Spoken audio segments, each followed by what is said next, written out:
Welcome back. In this lecture, we are going to see what is profitability, how do we assess it, and what are the main profitability ratios. First of all, what is profitability?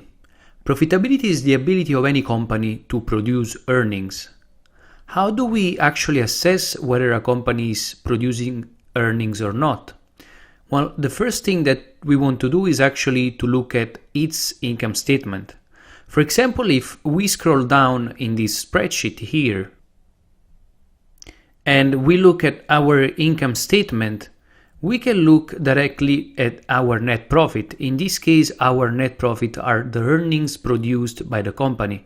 In general, when a company has a positive net profit, this is a good sign because it means that not only the company was able to pay back its expenses through the revenue, through the income, but also to have money left. If a positive net profit is actually a good sign, on the other hand, how do we actually assess whether a company is growing or if a company is profitable enough?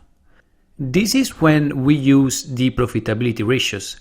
And therefore, if we go up in our spreadsheet, we can find the main profitability ratios. The main profitability ratios are the gross profit margin, the profit margin, that is the most used of the profitability ratios, the return on assets, and the return on equity.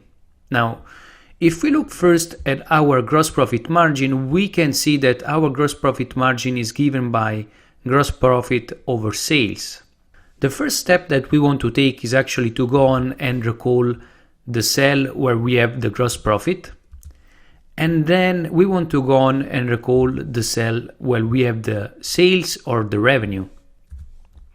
As you can see, our spreadsheet automatically computed the gross profit margin. Our gross profit margin here is incredibly high, it's actually 86%. Now, in this particular case, the gross profit margin is very high because we are assuming to be operating in a business with a high markup.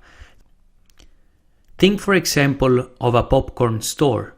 When you go to a popcorn store, you can buy a bag of popcorn for like $2 or $3, but if you think of the cost of raw material, it's going to cost most probably 10 or 20 cents to the producer. Now, the gross profit margin is usually used in industries such as retail or manufacturing. Why is it so? Well, because the gross profit margin is a metric that helps us to understand whether the inventories are well managed within the company. In other words, if we go back to our income statement, in this particular case, it means that we used most probably, let's say, $800 of our inventories and $200 of salaries to pay the people that produced the additional units. And with just $1,000, we were able to actually produce $7,000 of income. And that's astonishing. That's a very high number. In addition, in order for us to understand whether a ratio like the gross profit margin in this case result is positive or negative, we actually to do what is called a trend analysis. In other words, we have to compare this ratio with previous year's result and with companies operating in the same industry. Therefore, when we have a growing gross profit margin, this is a good sign because it means it actually can mean two things.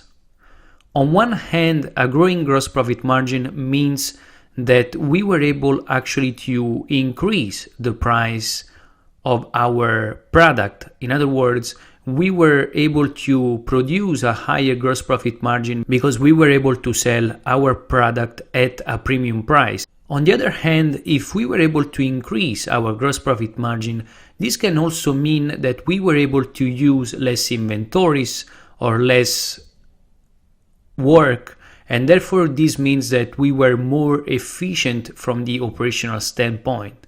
And those two things are very good for the company, and that's why usually a growing gross profit margin is a good sign. Let's take a step forward now. Let's look at our profit margin. Our profit margin is actually the most used of the profitability ratios. Well, as you can understand by looking at the formula here, the profit margin is given by the net profit, the bottom line, and the sales. Therefore, if we use the profit margin rather than other kind of profitability metrics, we can understand the overall business performance. In other words, the net profit margin or the profit margin is going to tell us how the company is performing from the overall standpoint. Having said that, let's go on and let's compute our profit margin. The first thing that we want to do is actually to go on and recall the net profit bottom line in our income statement. That's what we do first. And then we go on and we call our sales, our revenues. We can see now that our profit margin is 19%. Now, again, this is a very good number. It's very high. It means that the company most probably is well managed, or at least the performance of the overall business is pretty good. On the other hand, the profit margin itself is not going to tell you a long story unless you really investigate further. In other words, you have to perform your trend analysis. You have to see, of course, other companies in the same industry, how they are operating. And then we have to be careful. And when the profit margin goes up, actually is a good sign. And it is a good sign for two simple reasons. When we look at the net profit, we know that net profit is given by revenues and expenses. Therefore, if our profit margin went up, it means that it either went up because, again, we were able to charge a higher price, therefore sell our product for a premium price, or actually we were able to manage our overall company more efficiently. Therefore, in both ways is good for the company. If we move on now and we look at the other profitability ratio, the return on assets, we can see that our return on assets is given by the earnings before interest and taxes over the average assets. Therefore, to compute our return on assets, let's go on and let's take our EBIT, so our operating profits here, and then we go on and we take our total assets for this year. And then, of course, we are going to add the total assets for the previous year and then divide it by 2. And that's how we get our average. Now, as you can see, the return on assets is 13%. And again, this is a very good number. But what does the return on asset tell us? Well, the return on assets tells us that for each dollar invested in the business, we actually have 13% or 13 cents of return. And that's why the return on assets is an overall way of looking at how much the company is giving back its stakeholders in general, so the people who have interest in the company. Although most of the time when the return on assets is increasing is a good sign, you have to keep in mind that sometimes, for example, you might see in 1 year a lower return on assets because, for example, the company acquired new assets, and therefore the earning before interest and taxes, therefore the operating profit, most probably didn't pick up yet with the assets acquired. Now that we covered the return on assets, let's take a step forward and let's look at our return on equity. The return on equity is another profitability measure that is a lot used to see what is the return that we are giving to the owners of the company. Therefore, our return on equity, the formula you can see it here, is going to be net income over average shareholders' equity. We can go on and compute our return on equity. We go on and we take the net profit from the income statement, and then we can take our shareholders' equity of the current year plus the shareholders' equity for the previous year, and then divide it by 2. And that's how we get our return on equity. When you see the return on equity that is higher compared to the return on assets, can be a really good sign. Having said that, having an increasing return on equity, is it good or is it bad?